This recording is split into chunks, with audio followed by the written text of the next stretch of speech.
Vamos ao centro espírita. Se ele puder conversar conosco, vamos perguntar. Com certeza esse fato é explicado nos ensinamentos da doutrina espírita. Foram ao centro espírita. O casal aproximou-se de Sérgio e perguntaram se ele poderia conversar com eles. Com a resposta positiva, Daniela contou o fato do casal com os filhos doentinhos e perguntou: Senhor Sérgio, por que espíritos reencarnam com deficiências mentais? Deficiências, explicou Sérgio, quaisquer que sejam, são enfermidades da alma, do espírito. Deficiências mentais são pelas enfermidades no cérebro físico oriundas do espírito, quase sempre ocasionadas por uma grande dor do remorso por ter cometido erros. Devemos sempre, ao errar, após ter compreendido que agimos com maldade, nos arrepender, mas não sentir remorso destrutivo, querer nos punir, mas sim resgatar nossas ações errôneas com atos bons num trabalho edificante, e, com carinho, amor, limpar nossos terrenos dos vícios e plantar as boas sementes. Porém nem todos os espíritos conseguem fazer isso e escolhem a dor. Outros, impossibilitados de escolha, reencarnam, e o corpo físico é como um filtro para esses espíritos, que os purifica de seus atos indevidos. Quando isso ocorre, reencarnar doente, o espírito fez bem somente a si mesmo, normalmente sente-se melhor por se livrar do remorso, após ter resgatado suas ações nocivas. Porém sei que pode ocorrer de um encarnado ter deficiências e o espírito ainda ser arrogante, ter pensamentos ruins, ser revoltado, julgar-se injustiçado e planejar, assim que possível, descontar, vingar-se e aproveitar a vida. Isto é raro, mas ocorre. A maioria desses doentinhos passa por um aprendizado sofrido com esperança de um dia tornarem-se sadios para recomeçar fazendo o bem. É verdade que um casal que tem de resgatar, aprender, um espírito querido deles vem ser filho e ter deficiências. Se isso ocorre é algo excepcional e raro. O que é para o espírito que não precisa resgatar erros ser deficiente? Passar uma encarnação sem fazer nada de útil. Para um casal que precisa passar pela experiência de ter um rebento doente, existem muitos espíritos enfermos que necessitam da vivência encarnada para se curar. Porém existem exceções, sei de pais ou mãe ou pai que amam tanto determinado espírito que o querem para filho, e sabem que ele, pela sua encarnação anterior, será deficiente, doente, o aceitam por amor, renúncia, para ajudá-lo. Sabem que irão sofrer, mas preferem sofrer perto, junto. Outros pais se sentem culpados pelos erros que o outro cometeu e resgatam juntos. O leque de causas é grande. Na espiritualidade não existe regra geral. Conheço um casal que o ente querido teria como aprendizado desencarnar jovem, eles pediram e o queriam como filho. Preferiram tê-lo perto de si e depois sofrerem pela separação, com a desencarnação precoce dele, do que deixá-lo ter outros pais. Isso é amor. Não se pode sofrer pelo outro, comer para saciar a fome de outra pessoa, beber, tomar um remédio para outro sarar, mas pode-se ficar perto, ajudá-lo com amor, cuidar e encaminhá-lo para o bem. Isso é muito bonito, exclamou Daniela. É gratificante compreender a bondade, a misericórdia de Deus. É verdade, concordou Sérgio. Realmente somos responsáveis somente por nós mesmos, somente por nós. Quanto ao casal que citou, com certeza eles devem ter sua história, ter motivos para terem tido 3 filhos doentinhos. O importante para esse casal é fazer o que planejou e, pelo que você me contou, o casal está fazendo bem, adquirindo boas experiências, e estão caminhando para o progresso. Estão reparando erros. Penso que somente os espíritos deles sabem. Mas o importante é que eles estão aprendendo muito. Sei de pais que abandonam filhos com deficiências, contou Daniela. Sim, isso ocorre.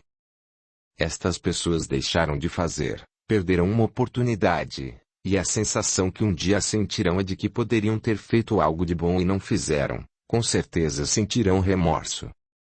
Mas, para o abandonado, Seu resgate continua, como sempre acontece, ao desencarnar, é socorrido e normalmente se sente bem, sem a dor do remorso, que com ele mesmo, aprendeu a dar valor a um corpo físico sadio e se torna esperançoso para reiniciar sua jornada.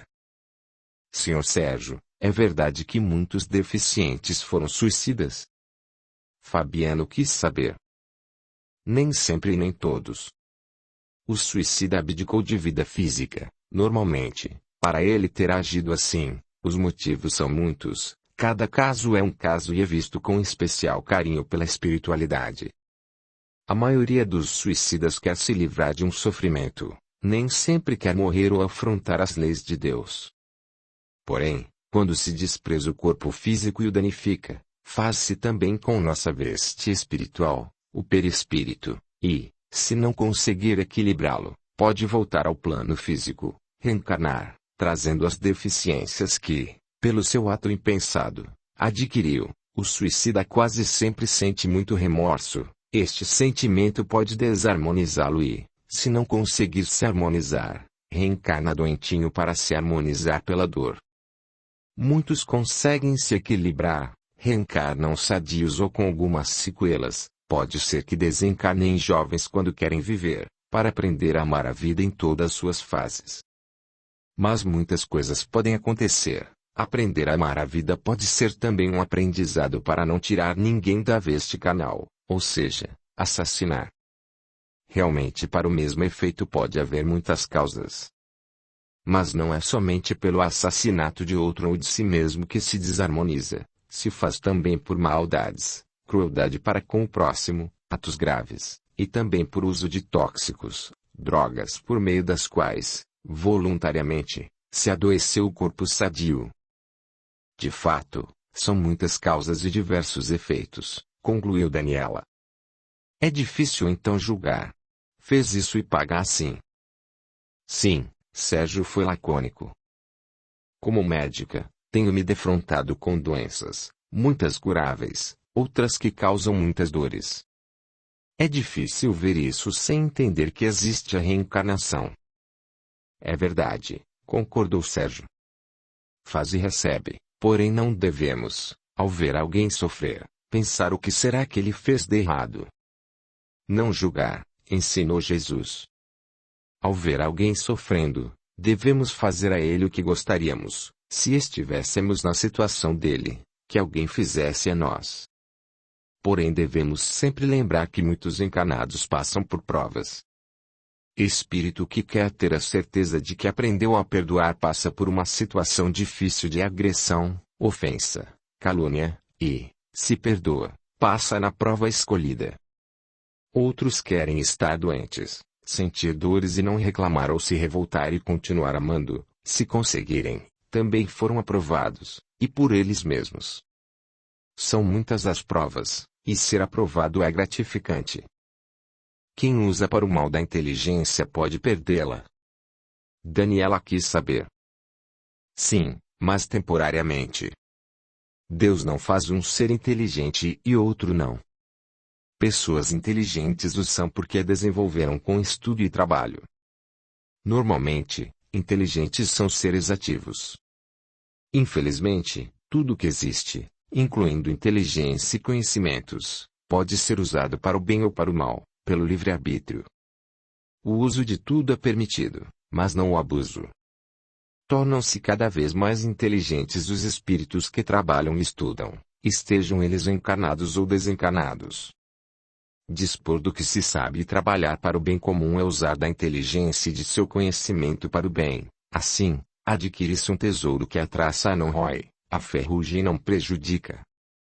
Porém, ao abusar da inteligência para fazer maldades, oprimir, e de forma egoísta, poderá ficar privado dela por um período, talvez uma ou mais encarnações. Um espírito que abusou pode reencarnar com o cérebro físico deficiente, doente, e este espírito pode se sentir como um grande pianista, que tem para tocar um piano faltando algumas teclas e desafinado. Ele sente que sabe que poderia tocar, fazer, e não consegue. Sofre? Perguntou Daniela. Se ele se sentir assim, sofre, e seria bom que aprendesse a lição e não mais abusasse. Normalmente, um encarnado deficiente mental, ao desencarnar, é socorrido, mas, pelo seu livre-arbítrio, poderá ter ou não assimilado a lição que a dor tentou ensiná-lo. Lembre que todos nós temos oportunidades de aprender pelo amor. A dor somente se torna mestra quando se é recusado o aprendizado pelo amor. Se o espírito aprendeu a lição, usará de sua inteligência para realizar o bem. Mas o que se aprendeu pelo estudo e trabalho é patrimônio, é da pessoa. É muito complexo, exclamou Fabiano. Fazer o mal não está com nada. Riram. O casal agradeceu, se despediram e foram lanchar. Na outra semana a Daniela contou ao namorado que teria 10 dias de férias, iria para sua casa na quarta-feira pela manhã e o convidou para passar o final de semana na casa dela e conhecer sua família. Fabiano aceitou e combinaram. Ele iria no sábado cedo de caminhonete e voltaria no domingo à tarde. Sua mãe ficou apreensiva pela viagem que o filho faria e como ele seria recebido. Mas o ajudou a arrumar uma maleta com suas melhores roupas. Fabiano ficou um pouco apreensivo porque sua mãe estava, mas tentou se acalmar. Se Daniela e eu gostamos um do outro, combinamos e pensamos em ficar juntos, terei de conhecer sua família, como ela conheceu a minha. Espero que eu goste deles e que seus pais me aceitem. No sábado cedo, Fabiano saiu em viagem. Daniela havia traçado seu caminho, a rodovia que teria de percorrer. Foi prestando atenção. A viagem de 4 horas demorou mais um pouco, por ele ter parado e ter ficado atento para não errar o trajeto. Na cidade em que a namorada morava, mesmo lembrando bem o que a namorada orientara, perguntou 3 vezes e suspirou aliviado quando parou em frente da casa e viu Daniela no portão. A moça o abraçou e perguntou se fizera uma boa viagem. Pegando em sua mão, o conduziu para dentro da casa. Os pais dela o esperavam. Foram apresentados e a simpatia foi recíproca.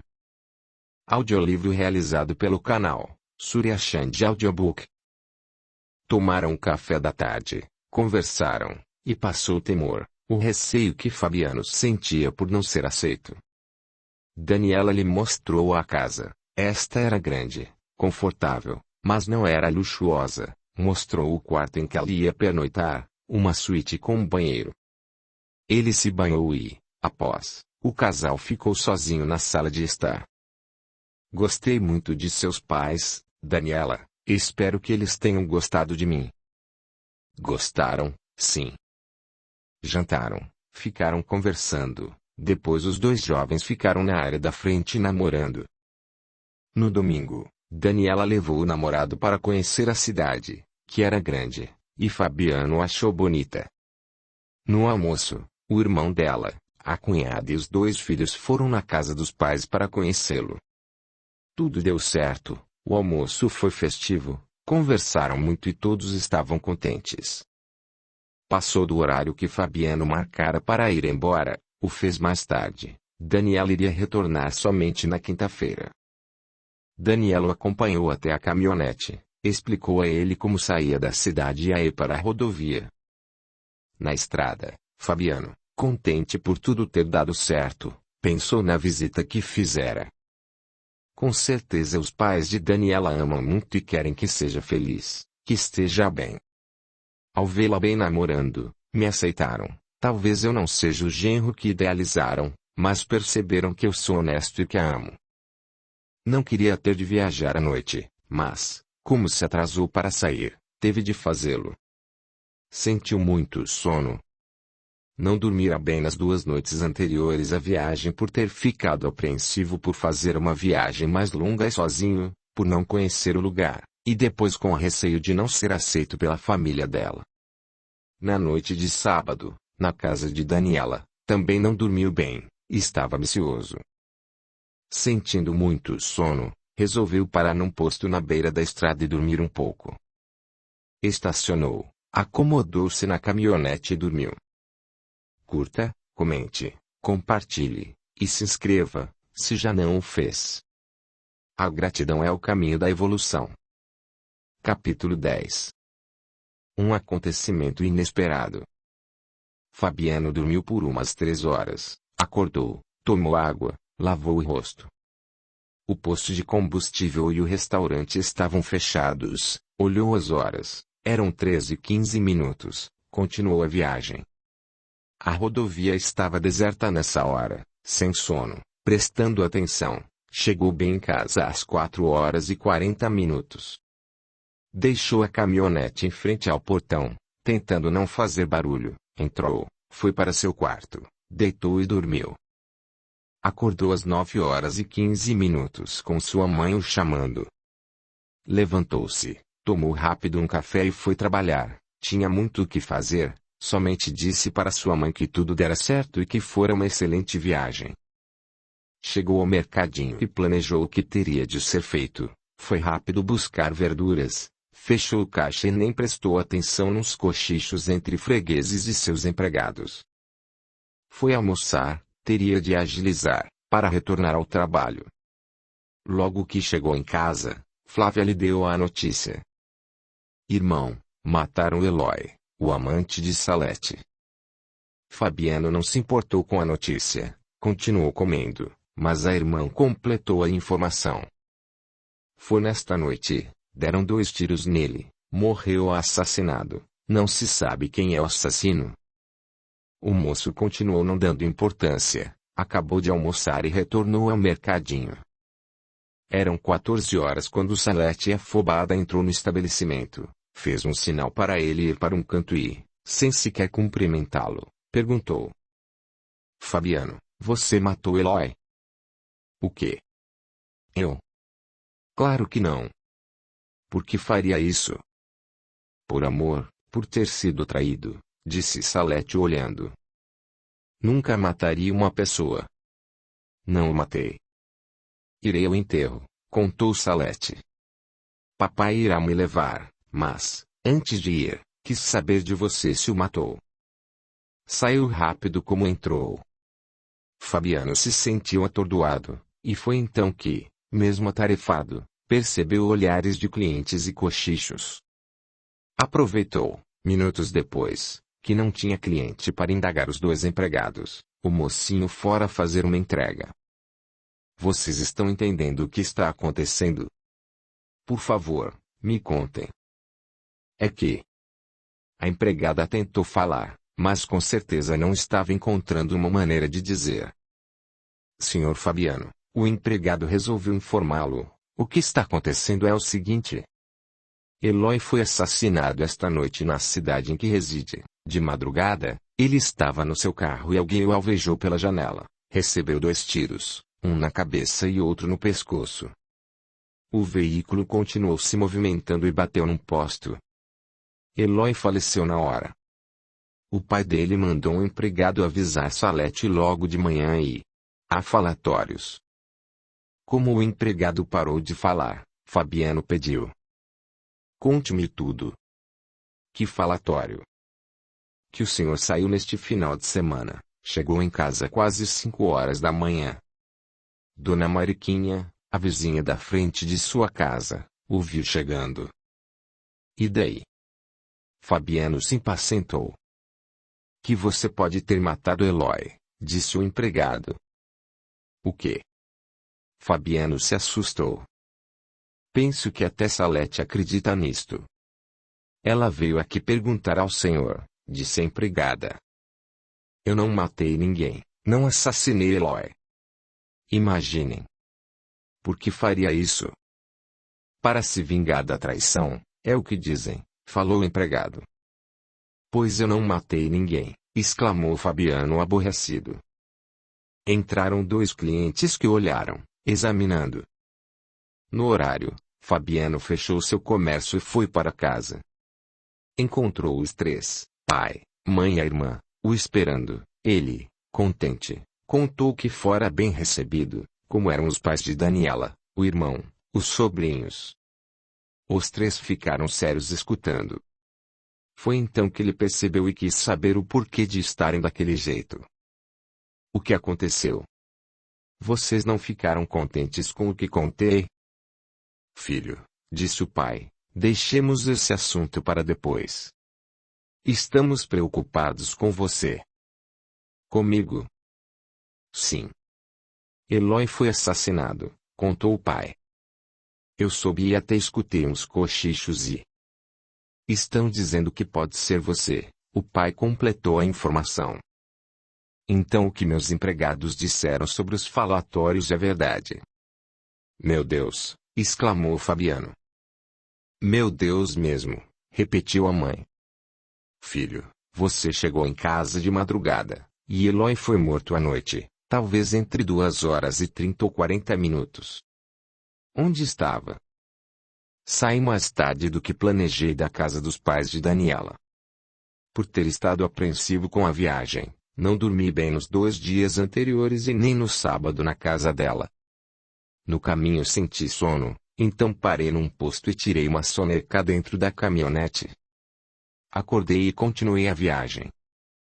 Filho, você se lembra em que posto parou? Perguntou o pai.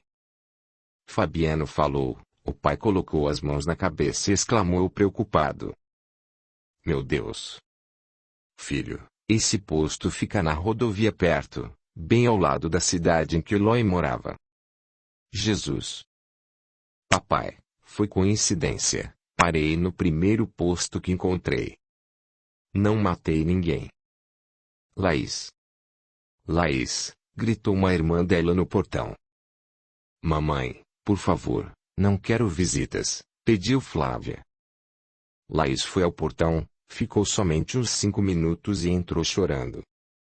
Por favor, rogou Fabiano, o que de fato está acontecendo? Minha viagem deu muito certo. Gostei da família de Daniela, e eles, penso, que de mim.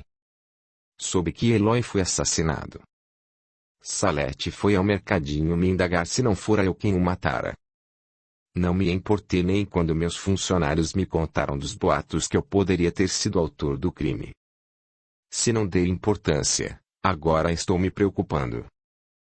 Você, irmão, Flávia resolveu esclarecê-lo, está sendo vítima de mais fofocas, ou pior, de maledicência. Mas esta é preocupante, interrompeu o pai. O comentário, Flávia voltou a falar, é que pode ser você o assassino. E, deste pode, alguns têm a certeza. Fabiano não conseguiu nem falar, respirou fundo. Conte para nós, pediu o pai, tudo o que aconteceu enquanto esteve parado no posto. Fabiano repetiu. Acreditamos em você, afirmou Laís. Papai, mamãe, eu nunca mataria alguém. Nunca. Não sou assassino. Se quiserem, juro por Deus que eu falo a verdade. Não gosto mais da Salete, e há tempos estou de fato amando Daniela e muito bem com ela. Acreditam em mim? Sim, acreditamos em você, responderam os 3 juntos. Vou contar a você, disse Flávia, tudo o que sabemos. Pelas 11 horas um empregado do pai de Elói veio informar Salete de que o filho fora assassinado. Com certeza ela, ao saber, contou para todos que conseguiu. Por ela ter ido ao mercadinho ver, as más línguas já pensaram que Salete escutou do empregado que veio dar a notícia algo mais e que ela, por saber de mais coisas, foi lhe perguntar e o tornou suspeito. Começaram os comentários. A família horrorosa, é o que penso deles agora, começou a vir aqui em casa querendo saber o que está acontecendo, e se a gente sabia o que você tinha feito. Um horror. Infelizmente, para todos, você matou Elói. Como não fui eu, Fabiano conseguiu falar, logo, com certeza, encontrarão o assassino. Vamos passar por momentos difíceis, advertiu Dirceu. Fabiano sentiu um aperto no peito, medo e não sabia o que fazer. Por que senti sono? Porque parei. E sem querer num posto ao lado da cidade que Elói morava. Foram dormir, como costumava fazer nos últimos meses, leu um texto do Evangelho, orou, tentou se acalmar e dormiu. No outro dia foi ao mercadinho e não entrou nenhum cliente. Os fregueses sumiram. Será que não virão? Perguntou Fabiano. Penso que eles não querem mais entrar aqui, respondeu o funcionário. Estão dizendo que não querem comprar nada de um assassino, comentou o empregado novo. No horário do almoço, Flávia comentou. Briguei com duas amigas, agora ex-amigas. Ainda bem que estou de férias. Se não, brigaria com a classe toda. Mamãe chorou porque duas irmãs dela chamaram você de assassino. É melhor tentarmos fazer o que costumamos. Vou voltar ao mercadinho, decidiu Fabiano. Mamãe e eu resolvemos ficar em casa e não receber ninguém, determinou Flávia. Fabiano voltou ao seu comércio, porém não entrou nenhum cliente. As verduras e frutas com certeza estragariam. Ele levou muitas para sua casa e a maioria para a periferia e as distribuiu. O avô materno, pai de Laís, estava há meses adoentado, piorou e foi internado no hospital. Às 3 horas da madrugada, uma irmã de Laís veio informá-la de que o pai falecera e, junto da notícia, a ofensa. A culpa foi do seu filho. Papai, quando soube que um dos seus netos é um assassino, não aguentou a vergonha, sentiu-se mal e não resistiu. Espero que ele, vocês, não vão ao velório e nem ao enterro. A irmã virou as costas e foi embora. Laís chorou, o marido e os filhos a abraçaram. Fabiano não soube o que falar. Abadia veio logo cedo à casa deles, os abraçou e tentou consolá-los. Tudo se resolverá. Quero que saibam que eu não estou do lado da família, não compactuo com eles. Acredito em você, Fabiano. Você não matou ninguém. O que aconteceu, Abadia, para papai ter falecido? Laís quis saber. Como você sabe, papai estava doente e, mesmo não querendo aceitar, sabíamos que ele logo iria partir. Porém ele não precisava saber dessa notícia, um boato inverídico, ninguém sabe se foi Fabiano ou não quem matou Eloy. Contaram para nossos pais, e o fizeram como certo, que Fabiano é assassino. Papai, ao saber, se sentiu mal, o levaram para o hospital e ele desencanou, ou seja, faleceu. Se você, Laís, quiser ir ao velório, eu a acompanho. Agora cedo não deve ter muitas pessoas, isto se você quiser se despedir dele, ficará somente alguns minutos. Peço-lhe para nem Dirceu nem Flávia irem, principalmente você, Fabiano. Com certeza estão me culpando pela morte do vovô, lamentou Fabiano. Abadia não precisou responder. As duas saíram, Laís e Abadia, foram ao velório. Fabiano foi ao mercadinho, não iria mais comprar frutas e verduras, organizou o horário dos dois funcionários, deixando que abrissem e fechassem o estabelecimento, e foi para casa. Ao descer da caminhonete em frente à sua casa, um primo dele o esperava na frente do portão. Fabiano Cafajeste. Não somente matou Eloy como também o nosso avô. Não lhe dou uma surra para não sujar minhas mãos. Xingou-o com palavras pesadas, ofensivas. As vizinhas saíram na calçada, e estavam ansiosas para saber das novidades envolvendo aquele assunto, o assassinato. Queria mesmo ver o que estava acontecendo e saber de detalhes. Flávia foi ao portão com uma vassoura na mão. Entre, Fabiano, ordenou a irmã. Não dê importância a esse imbecil. Fabiano se assustou, não esperava algo assim, ser agredido, não conseguiu nem falar, entrou com a irmã, que trancou o portão e a porta. Flávia o abraçou. Não ligue, Fabiano. Esse primo sempre o invejou. Agora despejou seu veneno. Laís voltou do velório. Naquela época e nessa cidade, velavam muitas pessoas num salão ao lado da igreja. Os cidadãos da cidade diziam ser da igreja católica. A mãe de Flávia estava com o rosto inchado de chorar. Abraçaram-se. Somos uma família. E família fica unida, exclamou Flávia. Mamãe, a senhora foi ofendida no velório. Fabiano quis saber. Não, respondeu Laís. Abadia ficou ao meu lado. Não vi minha mãe por ela ainda não ter ido. Orei pelo papai. Somente escutei de uma das minhas sobrinhas, que comentou com a outra. Coitada da tia Laís, mãe de um assassino.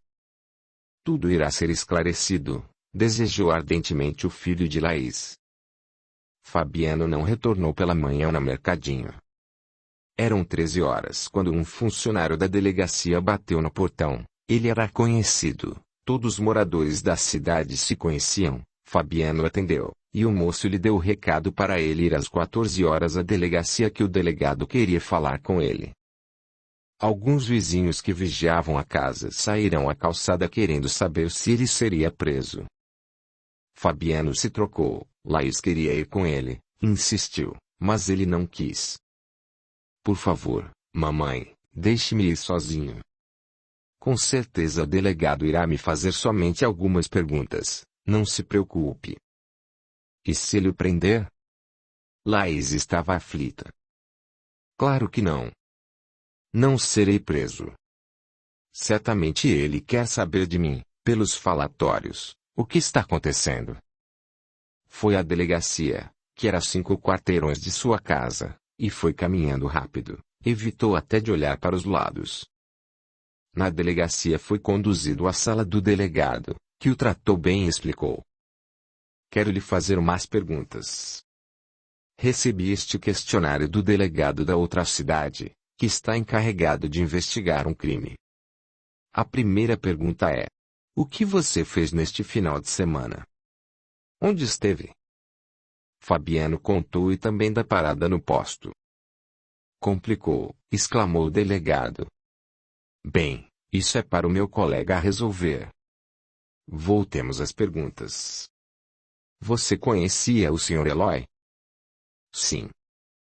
Sentiu raiva dele por Eloy ter sido o preferido por sua namorada?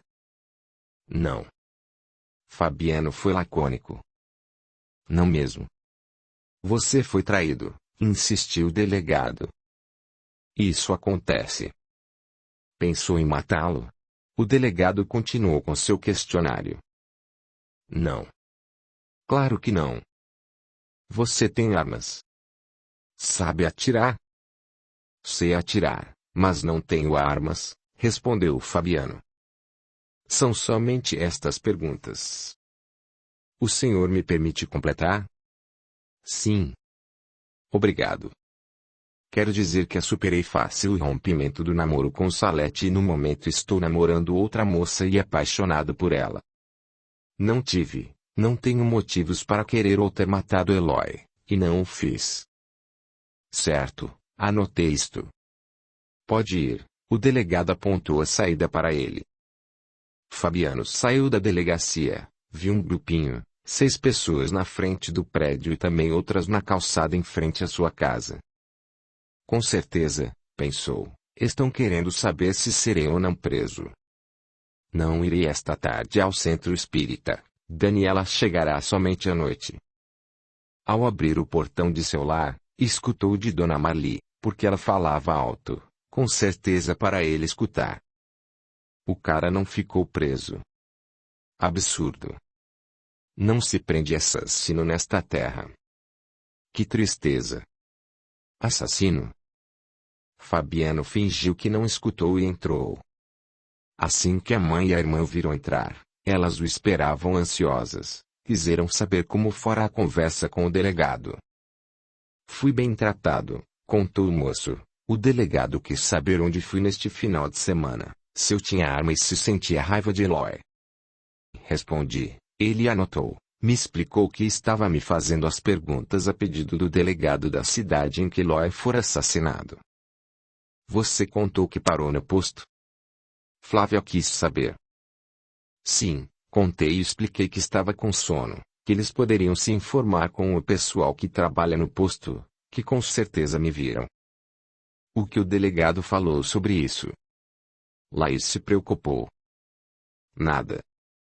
Fabiano, ao responder, abaixou os olhos, não tinha costume de mentir, mas não queria preocupar mais ainda sua mãe. Com certeza, deduziu Flávia, o delegado, acostumado a lidar com bandidos, compreendeu que você fala a verdade. Quando fui abrir o portão, contou Fabiano, as 3 vizinhas da frente, as que costumam vigiar a rua, estavam na calçada, talvez querendo saber se ficaria preso. Elas estavam conversando. E sabem o que escutei da dona Mali? Ela me chamou de assassino, disse que era um absurdo não ter sido preso. Escutei a rir. Ingrata. Flávia se indignou. Você e mamãe sempre a ajudaram.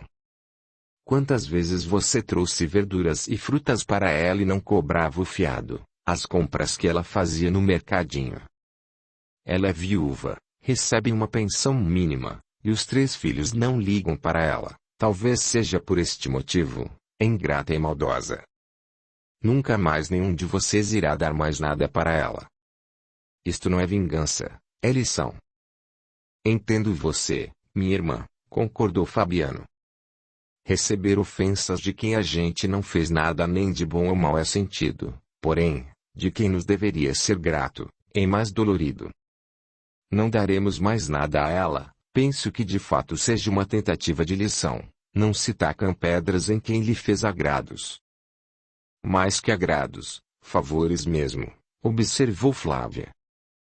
Talvez, quando ela precisar, poderá não ter ninguém que faça para ela, aí talvez entenda que foi ingrata e poderá aprender a lição, concluiu Fabiano. Ficaram em casa, somente o pai saiu para trabalhar. Quando ele retornou, Fabiano ouviu a conversa dos seus pais, que estavam na cozinha. Dirceu, você não ouviu nada ofensivo no seu trabalho? Não mesmo. Laís quis saber. Sinto que eles também comentam, mas não perto de mim. O que eu vi foi somente o que lhe contei, o que Maia disse pensando que eu não estava ouvindo, que era como todos sentiam pena de mim por ter um filho assassino. Fabiano interferiu. Quando tudo isto acabar, porque sei que passará, irei embora desta cidade. Estão fazendo tudo isto sem terem a certeza de que eu seja um assassino. Imagina se tivessem certeza.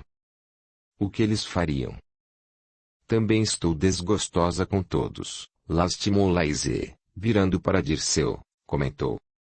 Você sempre me alertou que minha família era fofoqueira, interesseira. E eu os defendia, penso que fazia isso por também ter participado de muitos falatórios, mas não assim com tanta maldade.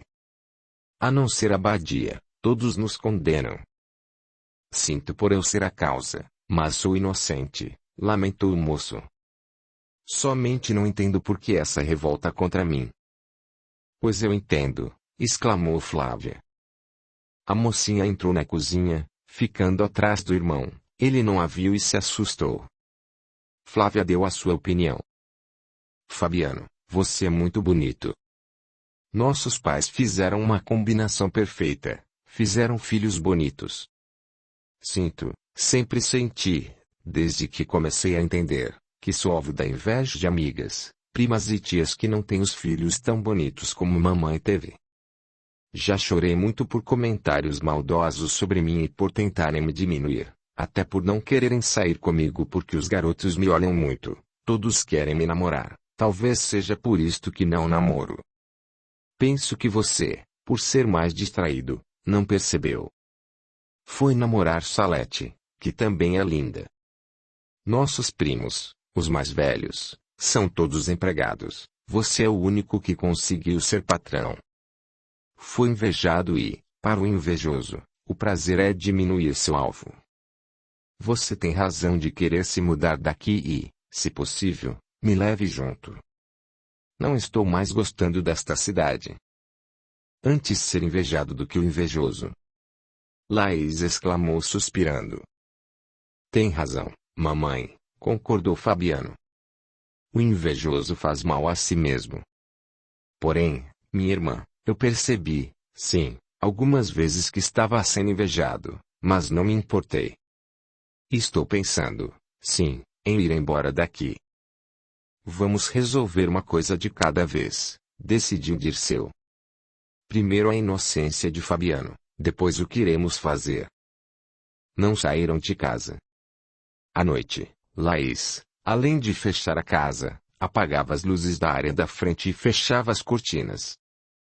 Vamos orar, convidou Fabiano. Oraram o terço, sentiram-se mais confortáveis orando e Laís rogou, chorando por ajuda.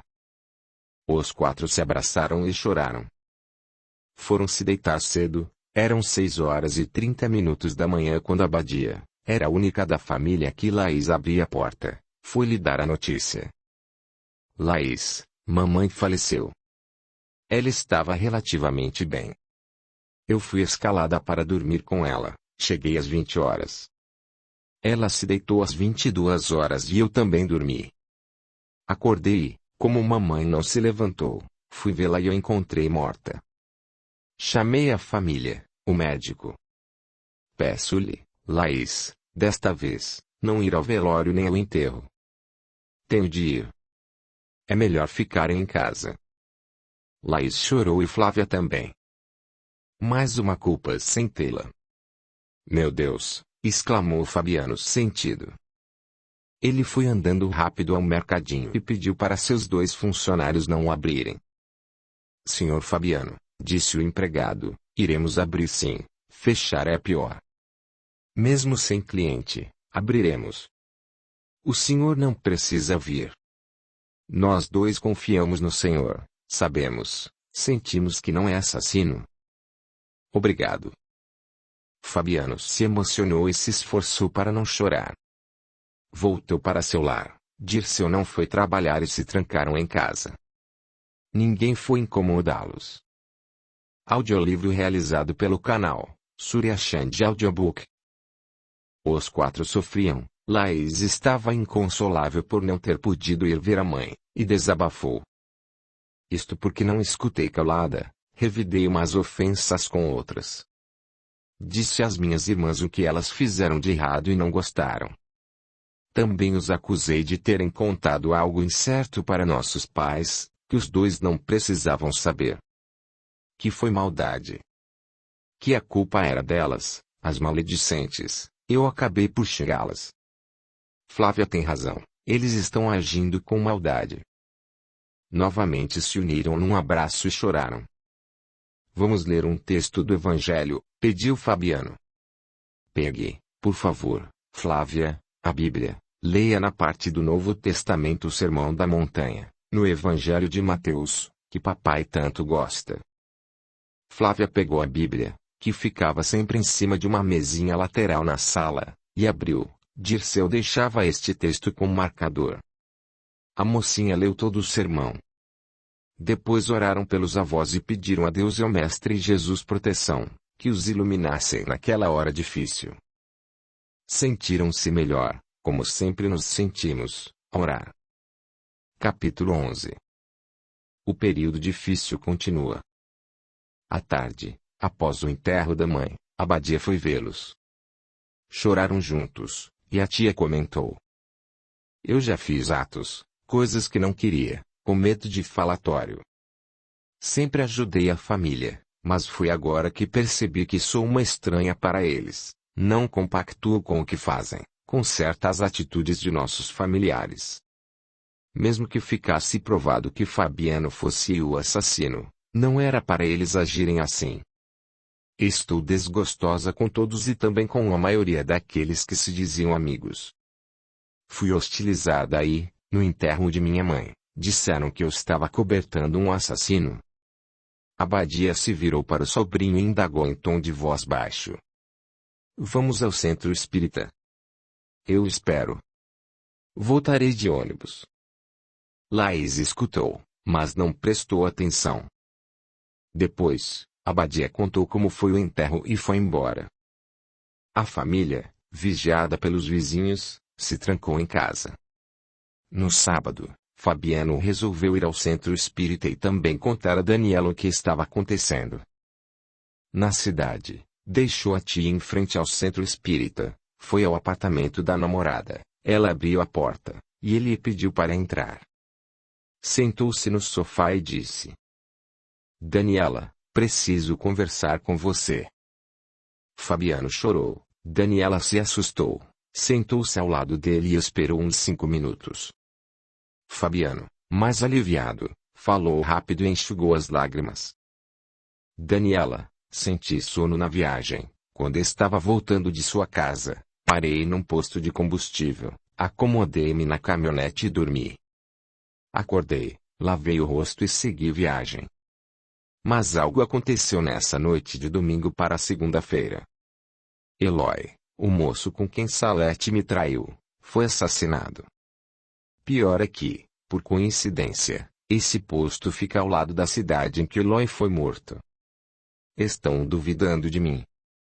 Estou sendo acusado. Daniela o abraçou. Você contará detalhes depois. Vamos agora ao centro espírita pedir ajuda. Fabiano, eu acredito em você. Eu amo. O moço se sentiu reconfortado. Foram ao centro espírita e ficaram no fundo do salão, porque a palestra estava na metade. Receberam passe e, após, pediram para conversar com Sérgio, que, atenciosamente, escutou Fabiano e os confortou. Abadia me contou o que está acontecendo. Nosso orientador espiritual nos disse que você, Fabiano, não tem a marca dos homicidas, que é inocente. Tenha paciência, tudo irá se resolver. Vamos orar para isso e rogar aos bons espíritos o auxílio que necessita. O casal se sentiu reconfortado e voltaram ao apartamento de Daniela. Então ele contou tudo. Nossa! Exclamou Daniela, que se assustou. Eu nem sei o que dizer. Sinto pelos seus avós. Por que foram contar isso a eles? Que maldade! Bem, agora eles, desencanados, se já não sabem, irão saber que você não é assassino. A culpa deve ser de quem, sem ter certeza, contou aos dois velhinhos. Fabiano, vamos para sua casa.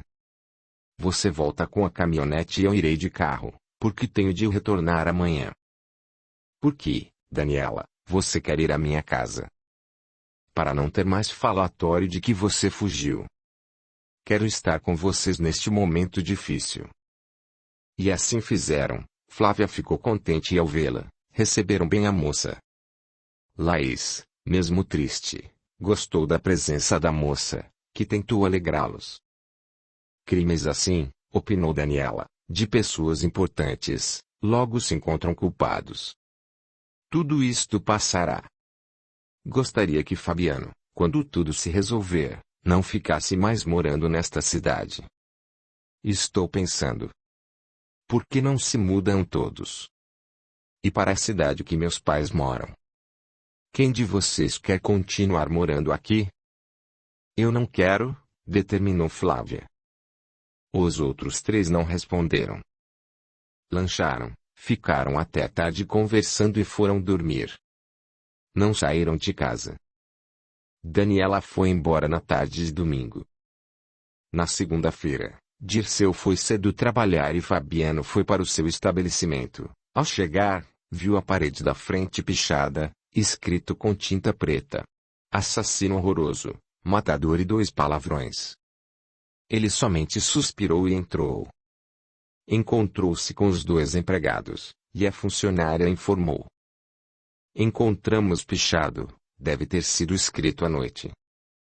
Fabiano somente sacudiu os ombros. O senhor Lorenzo, contou o funcionário, no sábado, fez uma compra e não pagou, disse que não paga assassino. Entraram no mercadinho o empregado novo com o pai dele. Fabiano, disse o senhor, meu filho não irá mais trabalhar aqui, viemos para que acerte com ele. O homem trouxe um papel na mão e entregou para Fabiano. Era uma conta dos dias trabalhados e quanto o mocinho teria para receber. Fabiano conferiu, foi à sua escrivaninha, que ficava atrás de uma grande prateleira, pegou o dinheiro na gaveta, completou com o que estava na sua carteira e deu ao moço. Confira, por favor, pediu Fabiano. Está certo, o moço conferiu. Então podem ir, disse Fabiano. Os 2 saíram, Fabiano voltou à escrivaninha, e um cliente entrou. E aí, o patrão de vocês já foi preso? Não sei por que não o prenderam ainda. Meu patrão não é assassino, defendeu a funcionária. Quero ver ele provar, ironizou o homem. Tudo indica que ele matou o cara.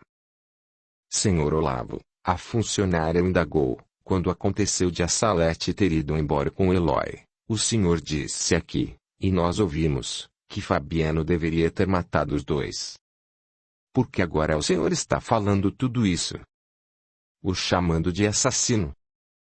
Se ele tivesse de matar, deveria ter feito logo, no rompante do acontecimento, não depois, a sangue frio e planejado, respondeu o homem. O que o senhor quer? Perguntou o empregado. Não tem verduras frescas? Não, responderam os dois funcionários juntos. Até logo. O homem saiu. Vamos fechar o mercadinho, decidiu Fabiano. É o melhor. Vocês precisam de dinheiro? Não. Se precisarem de alguma coisa, vão lá em casa. Nós dois acreditamos no Senhor. Trabalhamos juntos há anos e sabemos bem o caráter que tem, opinou a funcionária. Fabiano se emocionou e enxugou as lágrimas. Estou muito emotivo, concluiu. Obrigado. Muito obrigado por confiar em mim. Eu não matei ninguém. Fecharam o estabelecimento e cada um foi para sua casa. Passaram segunda e terça-feira trancados em casa, somente Dirceu saía para trabalhar. Abadia foi lá e tentou animá-los, ela combinou com o sobrinho de ir na quarta-feira ao centro espírita. Foram, Sérgio, ao vê-los, tentou animá-lo. Fabiano, não desanime, logo tudo se resolverá. Daniela ainda não havia chegado, e os três ficaram conversando. Tudo o que nos acontece é porque Deus quer, expressou a Abadia. Não cai uma folha de uma árvore se Deus não quiser, então que seja feita a vontade do Senhor. Sérgio a olhou com carinho e deu sua opinião, explicando. Deus nos ama e nos deu livre-arbítrio.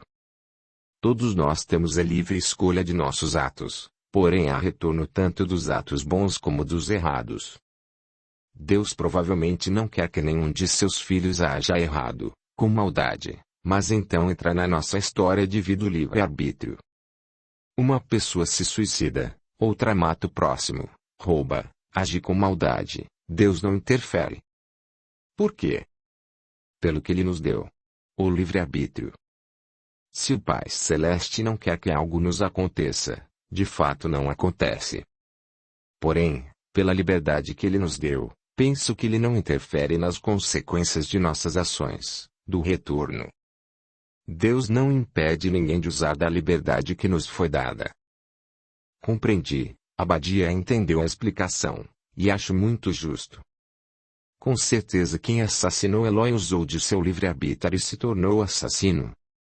Espero que Eloy possa ser socorrido, ajudado, reconheça e aceite a sua mudança de plano. O senhor poderia me explicar o que é de fato o livre-arbítrio? Pediu Fabiano. É a liberdade, Sérgio atendeu o pedido do moço, é seguir nosso querer em fazer algo ou não, é ter escolha e opinar. Sem o livre-arbítrio nós não teríamos culpa por fazer maldades nem mérito em fazer o bem. É por esse atributo que podemos seguir o caminho escolhido, de plantar em nosso terreno espiritual, em nós, boas sementes ou as ruins. É poder determinar nossa própria conduta. Porém nossa liberdade deve ser com responsabilidade. Se temos liberdade de escolha, temos também as respostas desta liberdade. Podemos fazer as ações que quisermos, mas estas ações são nossas, não temos como fugir do retorno. Por isso muitos estudiosos, ao se referirem ao livre-arbítrio, colocam os adjetivos de precioso e perigoso. Porque, por meio dele, podemos usar e abusar. O fato, Fabiano, é que podemos fazer o que queremos, e estes atos são nossos. Ficam gravados na nossa memória espiritual, e, por esta liberdade, temos o retorno. É a lei de Deus. Sérgio fez uma pausa, olhando para Fabiano com carinho, tentou animá-lo. Se você tivesse o retorno de ser preso, acusado de um crime que não cometeu, Seria a resposta de ter abusado no passado de seu livre-arbítrio. Mas, como nos foi revelado, isso não existe. Por isto, este momento difícil passará. Sérgio foi chamado para atender uma pessoa. Fabiano pensou no que ouviu e temeu. Eu recordei de alguns acontecimentos de minha encarnação anterior em que me chamei Benedito e desencarnei assassinado. Terá sido uma reação? Ter sido jovem, inocente, assassinado? Foi uma lição para não matar nunca mais? Será que fui um assassino? O que será que fiz nas outras vidas? Será que ficou algum crime sem reparo? Terei de ir para a prisão, nesta vida inocente, porque matei alguém e não fui punido. Porém, antes ser preso inocente do que culpado, ninguém é realmente inocente. O erro pode ter existido em outras vidas. A gente não pensa no retorno quando comete erros, quando abusa do livre-arbítrio. O que consola é o que o Sr. Sérgio afirmou: que eu não tenho ação para esse retorno. Daniela chegou, sentou-se ao lado do namorado, receberam passe e, após, o casal foi lanchar. Está tudo na mesma, lamentou o moço para a namorada. Por que você não faz alguma coisa? Pediu Daniela. O quê?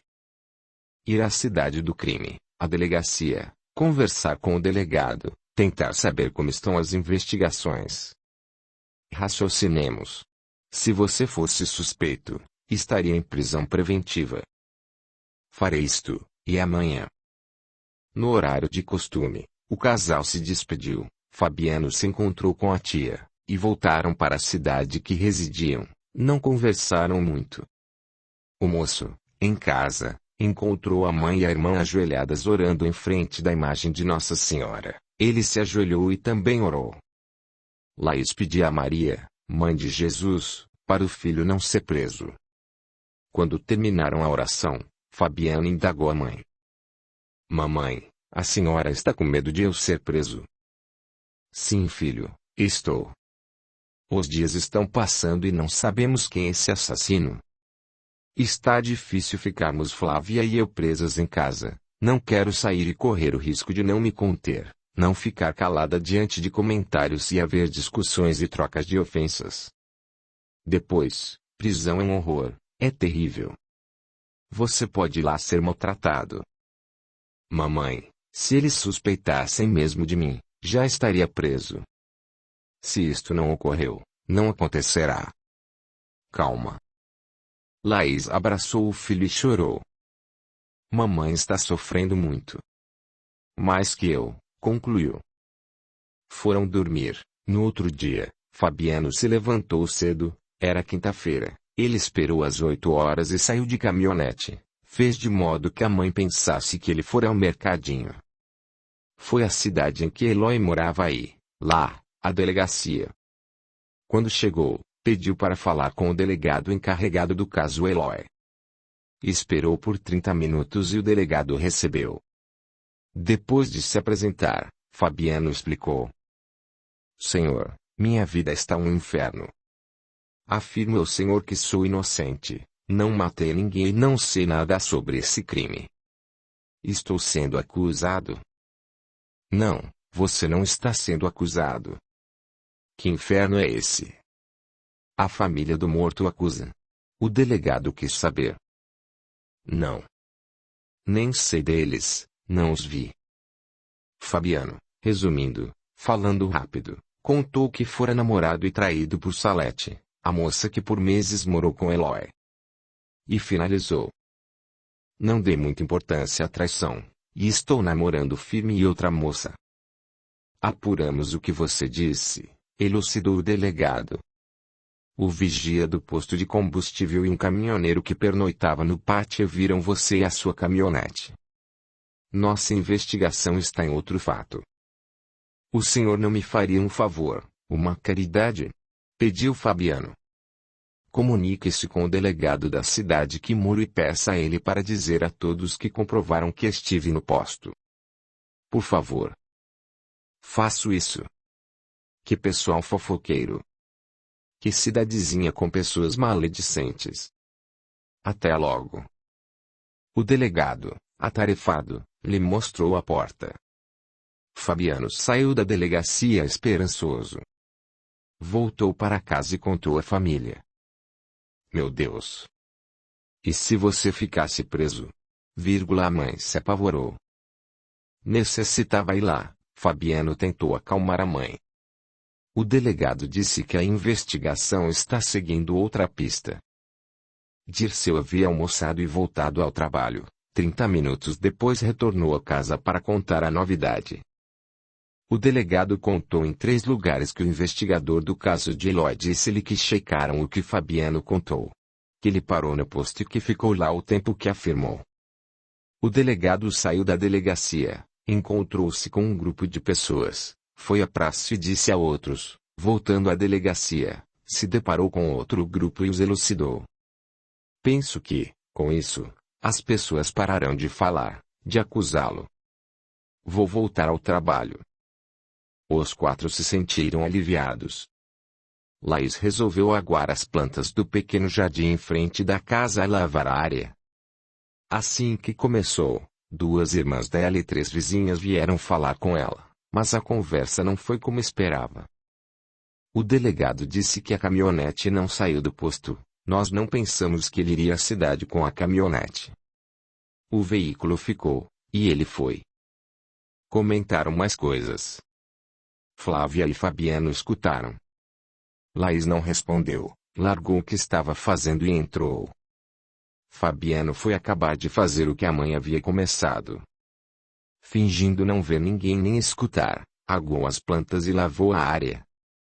As 5 mulheres ficaram olhando, pararam de falar e, após uns pingos d'água, foram embora. Somente quando deixou tudo limpo que entrou. Meu Deus! Isto não acaba, lamentou Laís sentida. Pelo visto, já inventaram outra coisa, observou Flávia. Com certeza, ao escutar do delegado que de fato a caminhonete não saiu da área do posto, devem ter feito outra versão, inventado outro fato. Que você, Fabiano, saiu, deixou a caminhonete e foi à cidade a pé, já que não viram outro veículo no posto. Porém foi visto que os tiros que mataram Eloy saíram de um carro. Logo, com certeza, eles dirão que Fabiano alugou ou que lhe deixou escondido um carro para ser usado para este fim. Bem, não adiantou o delegado contar que a caminhonete não saiu do posto. Nossa esperança é que a investigação se adiante e que encontrem o assassino. Senti vontade de responder a essas senhoras, mas não o fiz. Não vale a pena, disse Fabiano. Na sexta-feira, não houve novidades. No sábado, logo à tarde, como havia combinado com a tia, Fabiano passou na casa dela e foram à cidade vizinha para irem ao centro espírita, e também Daniela iria depois pernoitar e passar o domingo com eles. Logo que chegaram ao centro espírita, Daniela se juntou a eles. Assistiram à palestra. Fabiano achou muito interessante e guardou na memória o que lhe chamou mais atenção dos ensinamentos da noite. Coube a mim falar esta noite da parábola dos talentos, que está no Evangelho de Mateus, 25, de 14 a 33. Também encontramos um texto referente ao mesmo assunto em Lucas, 19, de 11 a 27. Vou ler o texto de Mateus que está no Evangelho segundo o Espiritismo, de Allan Kardec, no capítulo 26, Servir a Deus e a Mamon, item 6, Parábola dos Talentos. O palestrante leu o texto e falou sobre o que leu. Um homem, ao fazer uma grande viagem, chamou seus 3 servos e lhes deu uma quantia de dinheiro, talentos. Podemos entender que nos deu, a todos nós, para nossa trajetória, por um período que não sabemos de quantos anos é. Na parábola está escrito por muito tempo, mas chegará a época em que precisamos devolver, prestar conta do que fizemos com o nosso livre-arbítrio. O precioso livre-arbítrio, o poder do Criador de que dispomos para fazer o que queremos. Mas o Senhor regressou, o período de tempo de todos nós vence, e somos chamados a prestar contas. Ninguém possui de fato o que recebeu, possuímos o que nós mesmos criamos. Nossa criatividade, O talento foi-nos dado por Deus, por isso não é nosso. O que é nosso é o que fizemos com ele, com nossa criatividade, pelo nosso livre-arbítrio.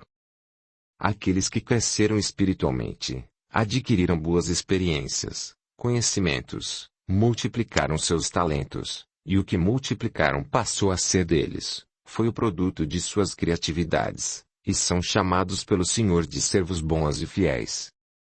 Receberam suas recompensas, foram dignos de algo melhor, talvez reencarnar em mundos mais avançados ou receber incumbências de reencarnar na Terra para auxiliar outros a multiplicar seus talentos.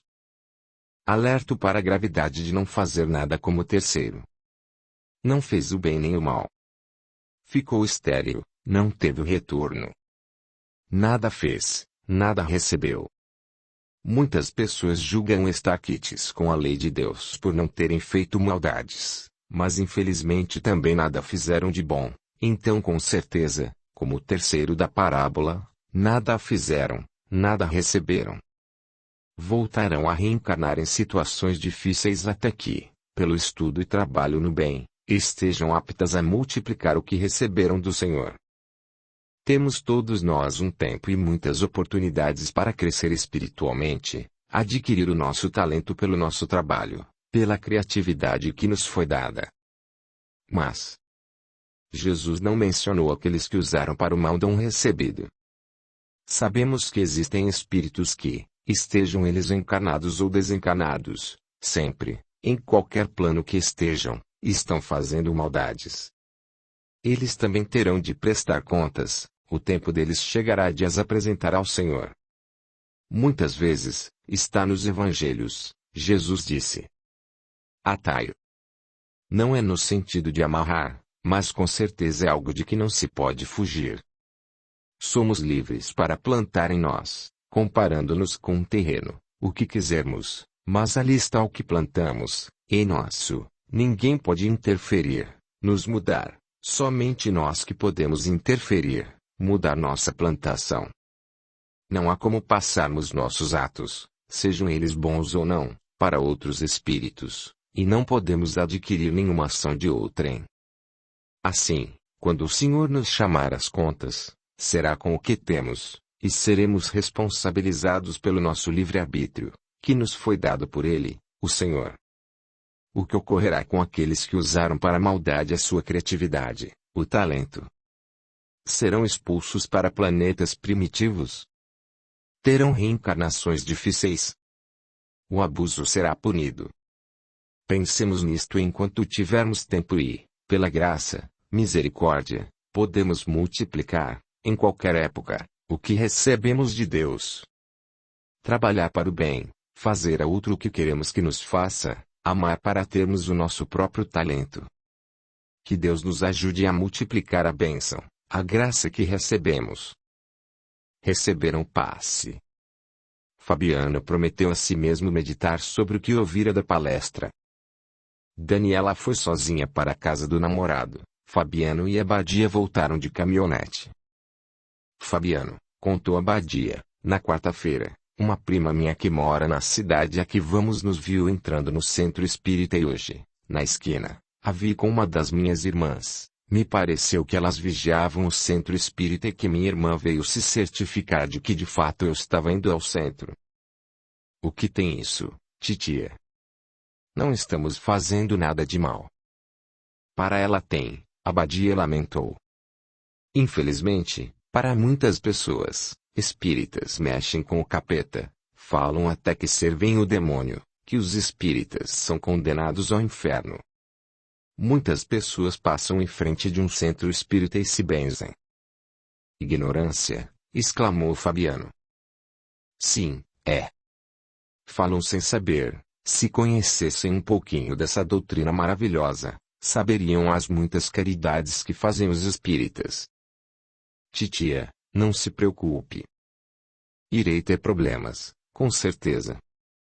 Espero que não. Meu sobrinho, Abadia estava realmente preocupada. Você está passando por uma dificuldade enorme que tem causado muitos sofrimentos, não somente a você, mas a todos no seu lar. Estou com medo. Medo do quê, titia? O que sabe que eu não sei? Viu nas folhas algo mais sinistro. Desde que fui ao centro espírita não joguei mais as folhas. O que antes elas me mostraram era que você ia passar por dias difíceis. Mas ia passar. Não pensei que fosse por algo tão sério e complicado. Sim, estou com medo. A justiça dos encarnados é muitas vezes injusta, ela é falha. Mas não a justiça de Deus, exclamou Fabiano. Porque entra na história da vida de cada um a reencarnação. O retorno de erros vem, e às vezes o que nos parece injusto é resposta de erros do passado. Fabiano, e se você for preso? Perguntou Abadia. Será muito pior. Às vezes, titia, pensamos que algo não pode piorar, que não tem como, porém não há nada que esteja tão ruim que não possa piorar mais ainda. Pensei e penso que isso pode acontecer, de ser preso, meus pais irão sofrer muito. Terei de contratar um advogado e tentarei provar minha inocência. Meu sobrinho, tem uma coisa que também tem me preocupado. Você, passando por tudo isso, não está pensando em se suicidar, não é? Eu? Claro que não, afirmou Fabiano. Titia, eu, involuntariamente, estou sendo a causa de meus pais e de Flávia sofrerem. Não queria, ou irei, causar mais sofrimentos a eles.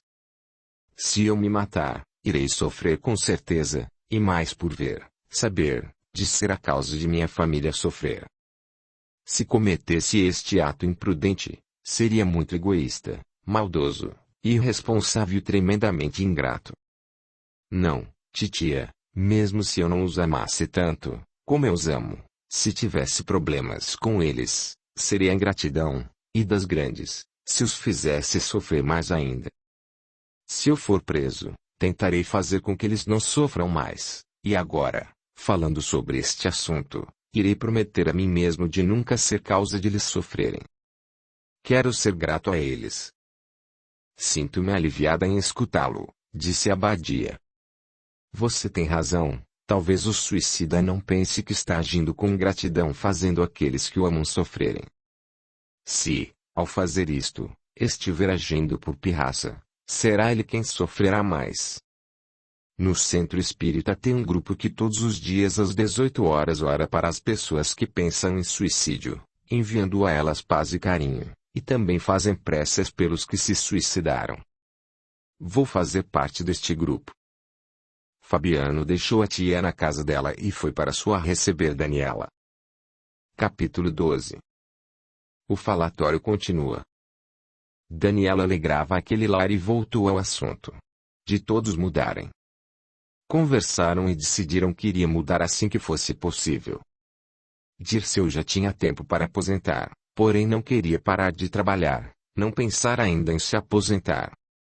Decidiu pedir sua aposentadoria na segunda-feira cedo. Estou pensando, disse Daniela traço. Por que esperar prender o assassino? Talvez demore. Por que não marcamos e já a mudança? Pensarão, falarão que estou fugindo, lembrou Fabiano. Daniela tem razão, opinou Flávia. Por que esperar? Falarão. Falam sem parar. O que importa mais um fato. Fabiano, você não foi intimado, lembrou Daniela. Não recebeu nada dizendo que não pode sair da cidade. Vá novamente à cidade em que Eloy faleceu, converse de novo com o delegado e pergunte se pode se ausentar. Mudamos. Eu ainda terei de ficar por mais algumas semanas e o senhor Dirceu não poderá ir com vocês. Se querem a minha opinião, o senhor poderá ficar hospedado num hotel na cidade vizinha.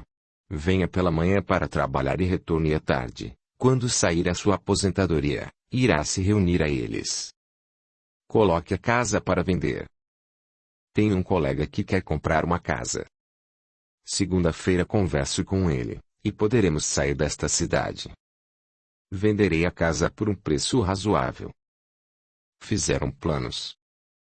Meu pai, disse Daniela, irá alugar uma casa para vocês, Contrataremos um caminhão de mudança. Flávia irá pedir transferência da escola. Vocês gostaram de meus pais, e eles, de vocês. Tudo dará certo. Flávia estudará numa boa escola aí, na cidade em que irão morar. Tem 2 grandes universidades e muitos cursos. Então, como minha cunhada quer, poderá cursar uma universidade. Animaram-se. Como estavam fazendo todas as noites, oraram juntos e depois foram dormir. No domingo, os 5 ficaram em casa com ela fechada, fizeram juntos o almoço e conversaram. Daniela deixava o lar mais alegre. Laís, triste com o falecimento dos pais, tentou ser agradável com a nora, mas ela estava muito sentida, entendeu que o melhor era realmente mudar de cidade. Com certeza, concluiu, pensando, Laís, todos aqui na cidade dirão que Fabiano fugiu e que ele é o assassino. Mas pode ser que nunca descubram quem matou Eloy, e nós não podemos ficar assim para sempre. O melhor é mudar. Mesmo que se descubra quem é o criminoso, a maledicência fez estragos e nada será como antes. Tenho medo de mudança, mas nada será pior que isto, estarmos presos em casa. Daniela foi embora. Os 4 foram à calçada se despedir dele e entraram rápido. As 2, mãe e filha, ajeitaram a casa e depois jantaram.